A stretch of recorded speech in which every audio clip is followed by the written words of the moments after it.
Assalamualaikum warahmatullahi wabarakatuh. Bagaimana kabar kalian hari ini anak-anak? Semoga kabar kalian hari ini tetap sehat dan dalam lindungan Allah Subhanahu wa taala. Pada pagi hari ini kita akan belajar IPA kelas 6 tema 1 subtema 3 dengan judul pelestarian hewan dan tumbuhan. Tapi sebelum memulai pembelajaran, alangkah baiknya kalau kita berdoa terlebih dahulu, agar ilmu yang dapat kita terima nanti dapat berguna untuk kehidupan yang akan datang. Bismillahirrahmanirrahim. Raditu billahi robba, wa bil islami dina, wa bi muhammadin nabiyya wa rasulah. Rabbi zidni ilma, wa razuqni fahma. Amin. Pelestarian hewan dan tumbuhan. Hewan dan tumbuhan harus dilestarikan agar tidak punah sehingga keseimbangan alam tetap terjaga.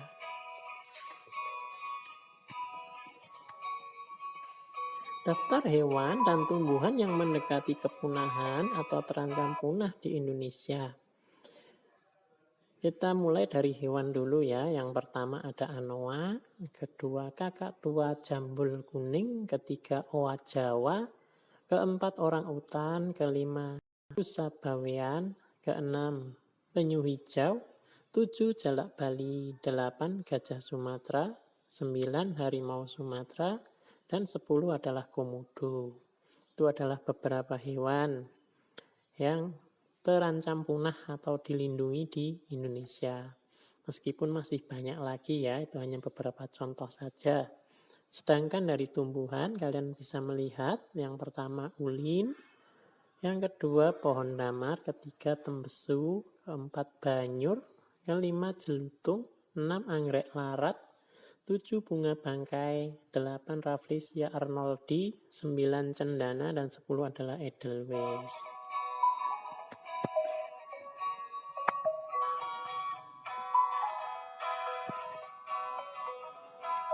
Hewan yang terancam punah diantaranya adalah yang pertama anoa, gambarnya seperti itu ya.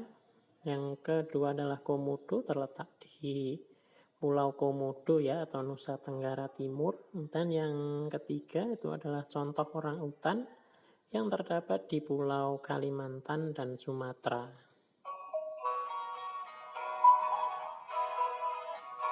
Sementara contoh tumbuhan yang terancam punah atau dilindungi di Indonesia yang pertama adalah bunga edelweiss.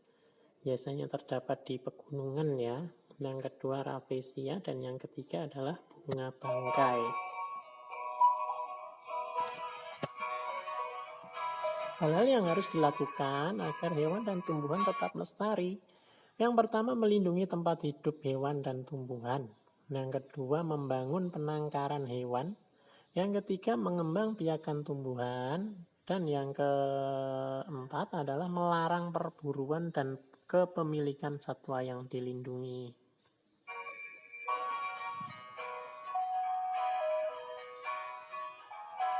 Sekarang kita ke materi berikutnya, in situ. Pelestarian in situ dilakukan di habitat hewan atau tumbuhan tersebut.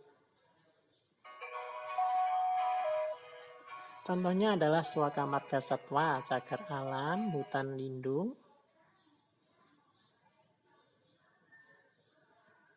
dan taman nasional. Pelestarian in situ, hewan dan tumbuhan dibiarkan hidup bebas di alamnya. Contohnya adalah banteng yang hidup di Taman Nasional Baluran, Jawa Timur, dan orang utan di Taman Nasional Tanjung Puting, Kalimantan Tengah.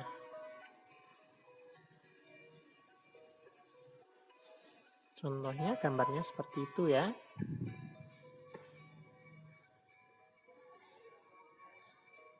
Kemudian ada ex situ.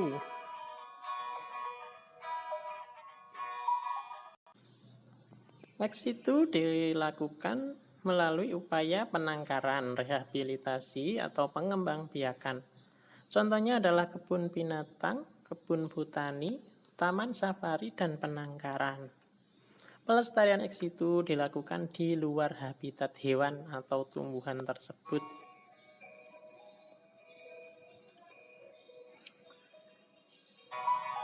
Di kebun binatang, kebun botani, atau taman safari, kita bisa belajar dan meneliti satwa liar dan aneka tumbuhan.